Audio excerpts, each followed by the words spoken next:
بسم اللہ الرحمن الرحیم۔ السلام علیکم ورحمۃ اللہ وبرکاتہ۔ امید ہے کہ آپ سب ایمان، صحت، عافیت اور برکت کے ساتھ ہوں گے۔ آج ہم سبق نمبر 21 کو پڑھیں گے، جس کا عنوان ہے تمنی کا بیان۔ تو سب سے پہلے عبارت اور ترجمہ، اس کے بعد انشاءاللہ تفصیل پڑھیں گے۔ وَأَمَّا التَّمَنِّي فَهُوَ طَلَبُ شَيْءٍ مَحْبُوبٍ لَا يُرْجَى حُصُولُهُ لِكَوْنِهِ مُسْتَحِيلًا أَوْ بَعِيدَ الْوُقُوعِ كَقَوْلِهِ أَلَا لَيْتَ الشَّبَابَ يَعُودُ يَوْمًا فَأُخْبِرَهُ بِمَا فَعَلَ الْمَشِيبُ وَقَوْلِ الْمُعْسِرِ لَيْتَ لِي أَلْفَ دِينَارٍ وَإِذَا كَانَ الْأَمْرُ مُتَوَقِّعَ الْحُصُولِ فَإِنَّ تَرَقُّبَهُ يُسَمَّى تَرَجِّيًا وَيُعَبَّرُ عَنْهُ بِعَسَى أو لعل نحو لعل الله يحدث بعد ذلك أمرا۔ ولتمني 4 أدوات، واحدة أصلية وهي ليت، وثلاثة غير أصلية وهي هل نحو فهل لنا من شفعاء فيشفعوا لنا، ولو نحو فلو أن لنا كروة فنكون من المؤمنين، ولعل نحو قوله أسر بالقطع هل من يعير جناحه لعلي إلى من قد هويت أطير۔ ولاستعمال هذه الأدوات في التمني ينسب المزارع الواقع في جوابها۔ اب ترجمہ دیکھ لیجئے۔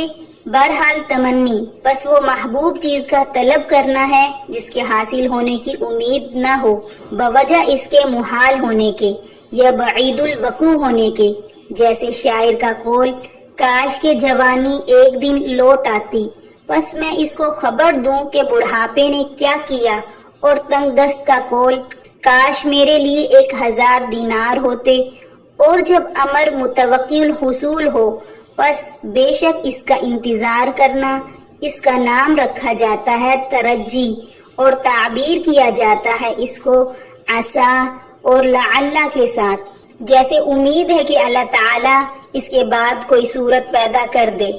اور تمنی کے لیے 4 حروف ہیں، ایک اصلی ہے اور وہ لیتا ہے، اور 3 غیر اصلی ہیں اور وہ ایک حل ہے، جیسے اے کاش ہمارے لیے سفارش کرنے والے ہوتے اور وہ سفارش کرتے، اور دوسرا لو ہے، کاش ہمارے لیے دوبارہ آنا ہوتا تو ہم مومن بن جاتے، اور لعل جیسے اے پرندوں کی جماعت کیا کوئی مجھے عاریت پر دے گا اپنے پروں کو، شاید کہ میں پہنچ جاؤں اپنے محبوب کی طرف اڑ کر۔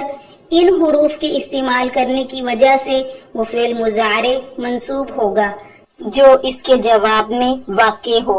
اب تفصیل دیکھ لیجئے۔ وَأَمَّا التَّمَنِّي، یہاں سے مصنف انشاء طلبی کی 4تھی قسم تمنی کو بیان کر رہے ہیں۔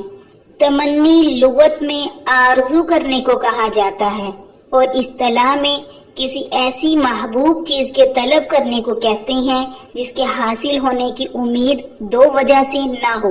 نمبر 1، یا تو اس وجہ سے کہ اس کا حاصل ہونا محال ہے، نمبر 2، یا تو اس وجہ سے کہ اس کا حاصل ہونا ممکن اور متوقع تو ہے لیکن بعید ہے، جس کی بنا پر اس کے حصول کی امید نہیں کی جا سکتی، جیسے کہ الا لیت الشباب یعود یوما فاخبرہ بما فعل المشیب، یہ محال ہونے کی مثال ہے۔ اس شعر میں محبوب چیز شباب یعنی کہ جوانی ہے، جس کا حاصل ہونا محال ہے، اس لیے جوانی کی امید نہیں کی جا سکتی۔ کیوں؟ کیونکہ یہ فطرت خداوندی کے خلاف ہے۔ یہاں پر شاعر صرف اپنی تمنا کا اظہار کر رہا ہے کہ کاش میری جوانی واپس لوٹ آئے اور میں اس کو بتاؤں بڑھاپے کے بارے میں کہ اس بڑھاپے نے میرے ساتھ کیا کیا۔ تو یہاں پر شاعر کا مقصد صرف اپنی تمنا کا اظہار کرنا ہے۔ اب آگے بعید الوقوع کی مثال کو سمجھ لیجئے، جیسے کہ لیت لی الف دینار، اس میں تنگ دست کو 1000 کا ملنا ناممکن تو نہیں ہے لیکن مشکل ضرور ہے، یعنی بعید الوقوع ہے۔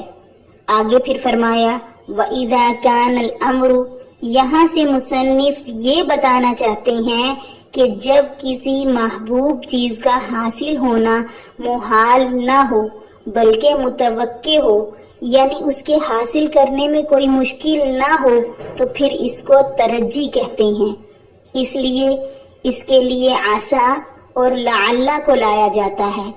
تو اس سے معلوم ہو گیا کہ اگر متمنی محبوب چیز کوئی امر ممکن ہو تو اس کے لیے یہ بھی ضروری ہے کہ بعید الوقوع ہو، تبھی جا کر تمنی کا ثبوت حاصل ہوگا. اس لیے کہ اگر متمنی یعنی کہ محبوب چیز ان چیزوں میں سے ہو جس کا وقوع ممکن اور متوقع ہو تو پھر تمنی ترجی میں بدل جائے گا.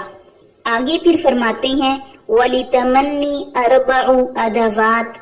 یہاں پہ تمنی کے کل 4 حروف کو ذکر کیا گیا ہے، جن میں سے ایک اصلی ہے اور باقی 3 غیر اصلی.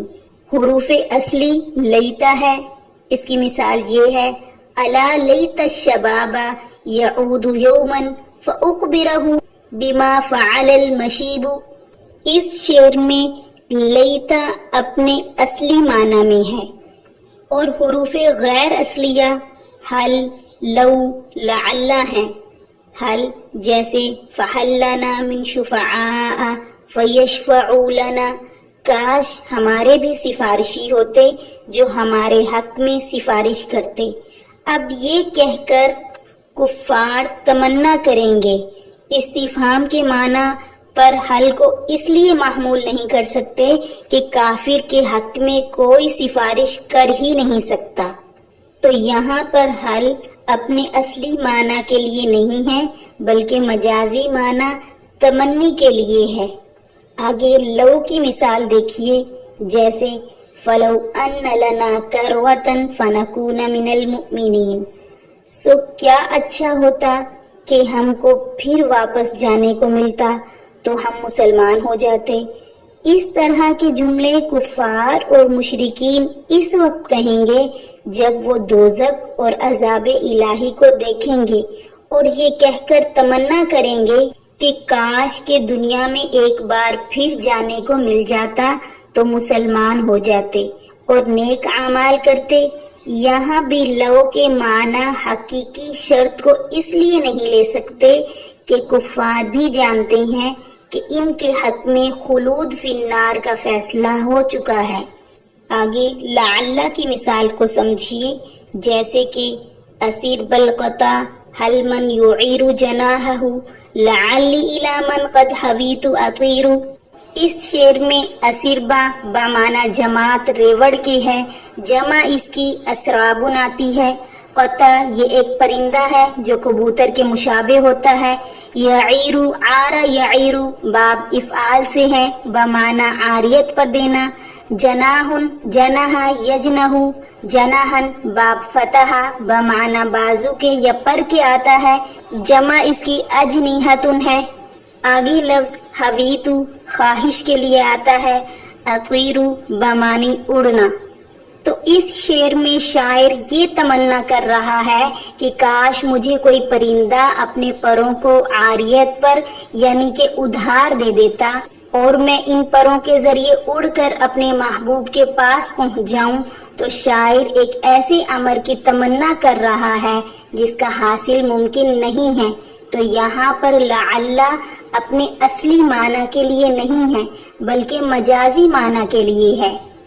اور آگے وَلِاسْتِمَالِ هَذِهِ الْأَدَوَاتِ، یہاں سے مصنف فرماتے ہیں کہ جب تمنی میں ان ادوات کو استعمال کیا جائے تو وہ فعل مضارع جو ان کے جواب میں واقع ہوگا اسے منصوب پڑھا جائے گا. اسی قاعدے کے تحت فَحَلْ لَنَا مِنْ شُفَعَاءَ فَيَشْفَعُوا لَنَا، اس میں فَيَشْفَعُوا سے نون اعرابی کو حذف کر دیا گیا ہے اور فَنَكُونَ مِنَ الْمُؤْمِنِينَ میں نکونا پر نصب پڑھا گیا ہے.